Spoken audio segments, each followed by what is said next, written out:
Hey guys, horticulturist Gary Bachman, head grower at Heritage Cottage Urban Nano Farm and Heritage Cottage Seeds. Several years ago, I got a crazy idea, kind of one of those retirement ideas that I get like every day. But I thought, you want to know something? I want to try to hybridize some of the hardy hibiscus that I grow here, and I grow several varieties, with the White Texas Star, that native hibiscus that we have, and see what can happen. And so one of the crosses that I made, this is Holy Grail. I made crosses with Cranberry Crush and Spinderella and Summer Storm, is it Perfect Storm? Anyways, I've given all those crosses away. But I've got a really nice cross here that I want to share with you. Really, all I did was come in here, and you can see here's all the pollen, all the stamens, and then here's the pistil out here. And it just involved me collecting the pollen here in the morning, because by noonish this isn't any good anymore, and then transferring it to the pistils on the White Texas Star, and vice versa. And so that's what I did, and really came up with I think interesting results. So here now we're at the White Texas Star Hibiscus. That's that native hibiscus that we have here down in the deep south along the Gulf Coast.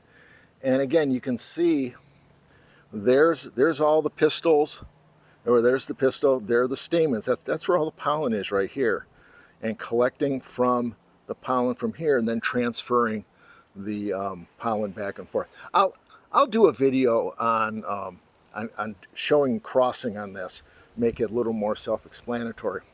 But one of the things I wanted to do was get that dark foliage from that Holy Grail into this foliage of the White Texas Star, that some people, when I've posted pictures, say, "What are you growing pot in the backyard and you've got nice white flowers on your pot?" Doesn't work that way. But those are the two parents. Now let's go take a look at the love child from this cross-pollination.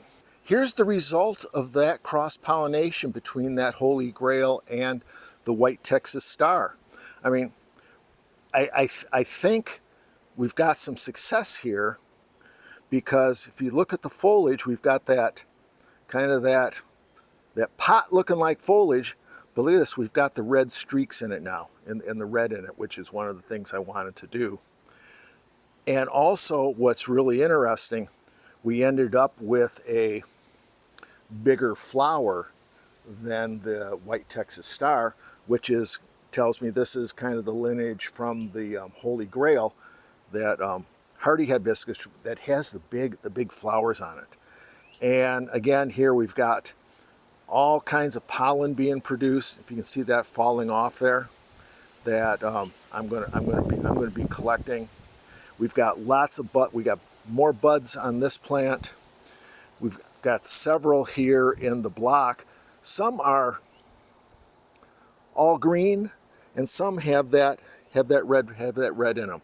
So we'll keep an eye on this, and I'm going to have to learn to take better records. But anyways, this is what I'm calling Texas Holy Texas Star Hibiscus. Or should it be Holy Texas Star, Gary? Or should the name be Holy Texas Star Hibiscus, Gary?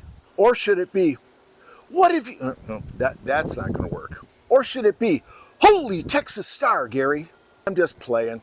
Anyways, this is what I do at the Urban Nano Farm. I practice real-world gardening, give you guys tips and tricks, help you be successful. Hey, here's one. I was successful with this. Good luck with your garden. Good luck in my garden. And I have a video coming up showing those latest crosses that I did last year, that I kind of teased with videos earlier this year. So anyways, more hibiscus cross-pollination videos coming. Hey, thanks a lot. We'll see you next time.